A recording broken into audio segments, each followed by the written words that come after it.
Okay.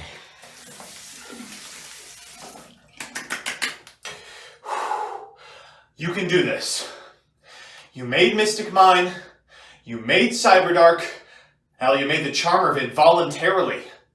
You can make Stun look hype. Good afternoon, Jank enthusiasts. I'm MBT, and this is 10-minute testing. I don't know what you want me to say about this one.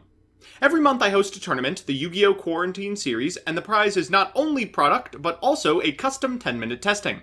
Well, Jeff Leonard's son, Jason, won the last one, and apparently wanted to see what Stun does. We all know what Stun does, Jason! Why do you need to torture me? Ah, well. Presenting Stun. Before we begin, this is a fantastic time to promo the Quarantine series. This month's live tournament with commentary, side events, and Battles of Legend Armageddon Legality will be live on twitch.tv/MBTYugiOh this Sunday at 11 a.m. Eastern Standard Time. Hope to see you there. So here's the list, and I don't know what you want me to say. As always, I'll give you a background about the archetype, a little bit of a discussion about what I hope the deck can do, and of course, the card by card.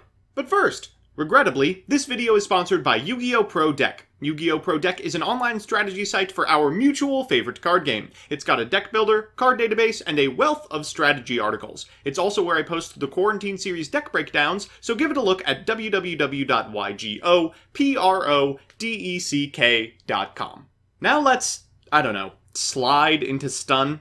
Stun's a deck that was devised on the 7th day of Yu-Gi-Oh! Creation. A disciple of Takahashi appeared to the Almighty One and said, "Oh, great progenitor! Please, the stupid among us need a mechanism with which to win games." And lo, Kazuki created the barrier statues, and DB was forever ruined.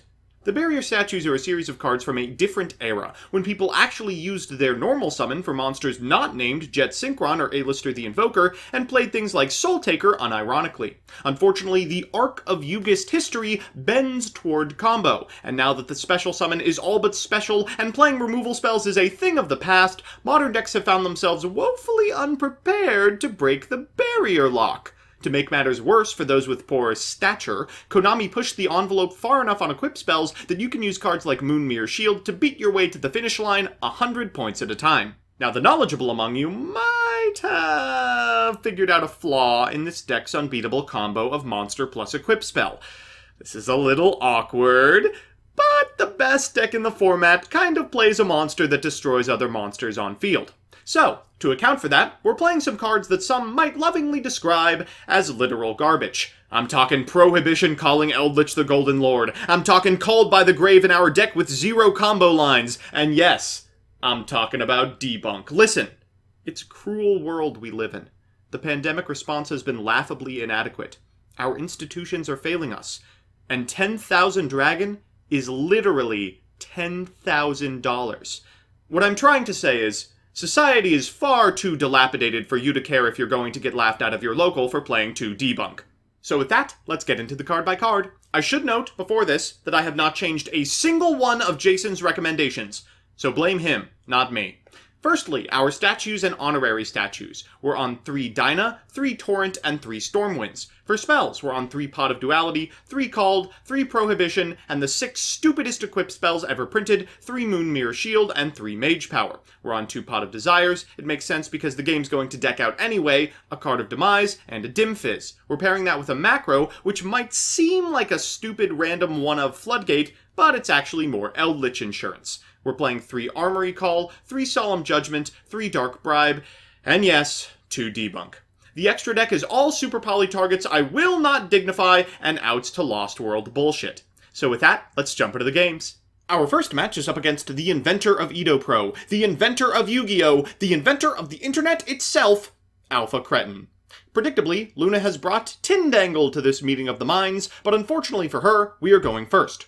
We're going to lead with a copy of Prohibition, calling Twin Twister in the dark, before normal summoning Barrier Statue of the Torrent, equipping it with a Mage Power, setting an Armory Call, and passing back to our opponent. Good luck. She's going to lead with a copy of Pot of Extravagance before normal summoning a copy of Spirit of the Fall Wind. That's going to add a Gerelth to hand, but unfortunately she's unable to summon it under Barrier Statue. For turn, we draw a copy of Debunk, we'll normal summon a second copy of Torrent, equip it with a second Mage Power, and put her on a 2-turn clock. Things are looking quite good when we don't have to contend with Delueni. For turn, our opponent draws Infinite Impermanence. Now this might matter in a longer game, but I'm aiming to end this right now. Unfortunately, luck is not with me, and we do not draw a monster, so we'll have to wait another turn. 300 life points, not much she can do left. She draws Too Little Too Late, a Solemn Judgment, and concedes. Well, that was a speedy game 1. I'm sure that our second game will be just as quick. Our opponent for game 2 is playing Zodiac, and we're going first. So sorry to our opponent, but this Stormwinds will be gumming up your plays. Now, unfortunately for us, our hand is kind of cheeks aside from the Stormwinds. We've got too many monsters to really put up any sort of defense. A Lightning Storm means we're going to fire this Solemn Judgment extremely early, and the Thoroughblade afterwards gives our opponent an additional draw and access to Megaclops if they can out our Barrier Statue. They have the Ash Blossom for the Armory Call, so in main phase 2 they'll go into Chakanine, activate Chakanine's effect, summoning back Ramram, overlay for Dryden, use Dryden's effect, targeting the Ramram. Ramram's effect will trigger in Graveyard, bringing back the Chakanine. They can then overlay for a copy of Tiger Mortar, which can tuck a monster under the Chakanine, and then use Chakanine's soft once per turn Reborn to bring back the Dryden. This is bad. I mean, theoretically we could win if we... Ooh, drew exactly that. Okay, we've got our opponent on an 80-turn clock. I'm sure we'll walk away with this one. We'll pass it back to our opponent, who draws for turn. Pot of Desires. Oh no. No, not like this. I can see the entire curvature of this game splayed out in front of me. We're going to have to deck our opponent. They draw a Cosmic Cyclone just 1 turn too late. We found a second Judgment. And after they pass turn, we draw a Prohibition off the top. Calling Cosmic Cyclone, we now have our win condition. Yes, we will eventually win by attacking with Moon Mirror Shield, but not before our opponent runs out of cards. For turn, we draw a Mage Power. No reason to even activate it. There's no way we could get over the Megaclops, even if we wanted. For turn, our opponent draws a Tanky. They'll pass back turn, to which we draw a Duality. We'll fire it off, but unsurprisingly, their hand is full to the gills of hand traps. Again, we'll attack for a measly 100, this time forced to banish our Prohibition, turning on our opponent's copies of Cosmic Cyclone that might still lurk in the main deck. They will forego future evenly matched in order to activate a Tanky. We'll normal summon a Torrent and equip it with a Moon Mirror Shield. And suddenly, that 80-turn clock has become a 40-turn one. God help me if we make it to 40 turns. It's at this point in the game that I remember Zodiac is not only known for being able to make Megaclops, it's also known for being able to make use of Pot of Avarice. Now that's a way in which we could very easily find ourselves on the losing end of a deck-out war. They'll pass back to us, we draw a Called. Well, that might gum up the gears of any future Avarices. We'll attack once again over this Megaclops. Our opponent is getting dangerously low at 6,000 total life points. They do find the Avarice, but oh, unfortunately, if we banish one of those 5 monsters, you'll be drawing 0 cards. They're now a quick 12 turns from death, and a Solemn Judgment off the top all but secures it for us. Unfortunately, there are no time rules on Edo Pro, no lurking judges, no reason to concede at this point in the game. Nothing preventing them from just passing every turn. Is this what you wanted, Jason? Is this what you wanted to see?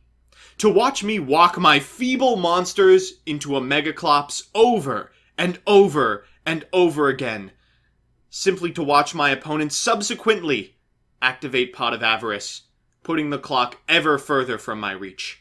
Another 200. But what does it mean? What good is 200 life points when 5,400 remain? They draw a Ramram. They cycle off of Thoroughblade.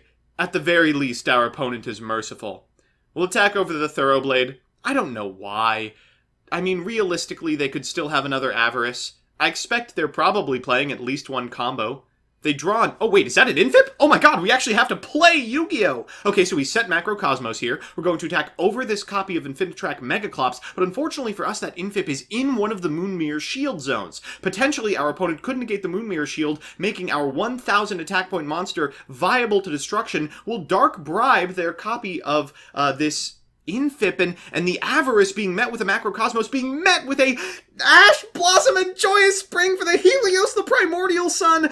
Okay, well, at the very least, they're not going to be able to send a copy of Combo to Graveyard while Macro is on field. They Ash our Pot of Duality, and that's the last remaining Ash. We'll set our monsters to defense position because we are no longer going to lose to an Infip. We'll draw for turn and... Oh. Wait, we locked it up anyway. Well, that is just the cat's meow. That is just the bee's knees. That is just the reason that I am quitting Yu-Gi-Oh! God, this is miserable. 4 cards left in deck. Only 4 cards before I can finally move on. Before I can finally make something of my life. Tribute summoning Pankratops in order to destroy one of my monsters and clear their field. We draw a copy of Armory Call. Oh god. We can equip our Fossil Dynapachycephalo with a Mage Power to actually put a clock on the game until our opponent activates Evenly Matched, and it's all for naught. Now, they do have a copy of Cosmic Cyclone, but unfortunately we've got Solemns to Infinity. They'll normal summon a Thoroughblade, activate its effect, 1 card in deck, and we draw Prohibition. I'm calling combo. Setting 2, passing back to my opponent, they draw an Infip, go to battle phase, and finally, after 10,000 years, we are finally going to be able to crown ourselves the victor. I don't want to play Yu-Gi-Oh! Anymore. I just want to be happy. But the algorithm demands content. It heaves and groans for a best of 3 versus meta. Our opponent's playing Numeron Eldritch, and if you haven't seen this deck yet, get excited. This is all that's going to be on Edo Pro for the next couple of weeks. Our opponent's going to lead with a copy of Pot of Extravagance. They'll activate Numeron Wall for the 3rd copy of Network. They're going to go ahead and send Calling, summoning, I believe, all 4 from the extra, at which point they reveal... The Extravagance banished all of their S-Zeros. Well, this should be an easy one to win. We'll equip our Fossil Dynapachycephalo with the Mage Power, walk over the Saruya, and what's our opponent going to do from this position? We'll activate Pot of Desires, draw a couple of cards, I'll call Eldritch the Golden Lord off this Prohibition, and pass it back to my opponent. It's a Haketo. But last time I checked, that was still a special summon. We'll equip an additional monster with Moonmirror Shield before going to the battle phase and getting in for, what is actually a 2-turn clock. For turn our opponent draws... another card that does nothing, and a quick game 1 in the best of 3. Well, my spirits have been immediately lifted. For game 2, our opponent's going first once again. They're going to set 3 and pass, an incredibly powerful move that is unfortunately defeated by a normal summon of a Barrier Statue of the Stormwinds. I'm going to activate Prohibition, calling Eldritch the Golden Lord, and then equip my monster with a Mage Power, getting in for 3,500. In main phase 2, I'll activate this copy of Pot of Duality, and another monster, or another Prohibition. I'll name Cosmic Cyclone, I guess. Theoretically, that could potentially muddle my plans. Our opponent's going to set an additional card and pass it back to us. A Moonmirror Shield is fine, but what I'm really looking for is another monster. I'll pass turn 1 more time. For turn, they draw a Numeron Wall. They'll lead with an Infinite Impermanence. Yeah, right. We'll activate Dark Bribe in response, drawing them a 2nd wall. They will pass turn, to which we will draw a Pot of Desires. I'm activating that pot, and I need any monster, and a Barrier Statue of the Torrent will do. We'll proceed to battle phase with a Moonmirror Shielded Torrent that'll get over the Numeron Wall easily, and in for lethal. So, we're back with the deck, and...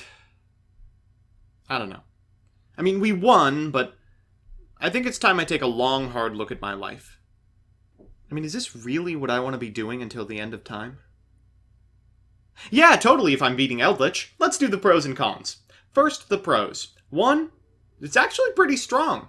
Playing so many things to hose Eldritch specifically makes that a very winnable matchup, and if people start transitioning to Numeron, it only gets better.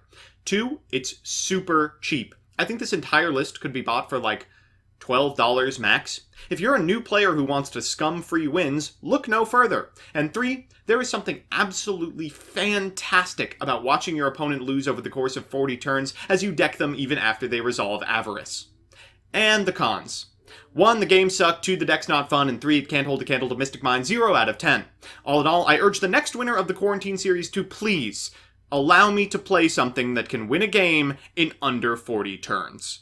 So that's that. As always, thanks to my patrons, Meatmoto27, Dominic Ernst, Harrison Karp, Alex Perea, Angel Ferox, Candyman, Crispy, Innercrest, Mike Carlotti, Seeker, Sir Tachyon, Stevie Blunder, Tyler Slacks, Tyrese Biggums IV, Adam Trevino, Adrian Bra, Amida Elefandi, Algis Marcin Kavicius, Andrew Benson, Andrew Horseman Linderman, Angry Bread, Apex Systems, Billy Williams, Blake Root, Blue Boy, Chad Bortz, Chibi Gohan, Chorps Away, CJ Alex, Connor Kidd, Dan the Man Hoban, Darcy Tevz, Devin Dees, Dylan Connolly, Donnie Fillerup, Don Coro, Distrin, Emperor Stove, Ernesto Ibarra, Fighting Fangwong, FUTR, Gustavo Secon, Isaac Jackson, Jane Linya, Jason Leonard, Jeff Leonard, Gel Durado, Jose Luis Cortez, Kaibacorp Chill, Corey Hess, Kurakaze, Lavender Lemonade, Lawrence, Lucas Geardas, Lucky Number 5, Lucas Arizo Hansen, Meds for Feds, Michael Oskvark, Miuna Arashi, Moira Brownwolf, Nick Extreme 99, Nix Dolores, Pro Yugi Dad, Pro FP2, Samsoon, second to Shane Meadow Edits Pranga, Standards Objective, Swag Kage, Tim Holloway, Yuri's Best, Zach Janchewski, Zach McKee, Bleh, Dive Missile, Josh, Picnic Blasted, This Machine 237, TJ Steakhouse,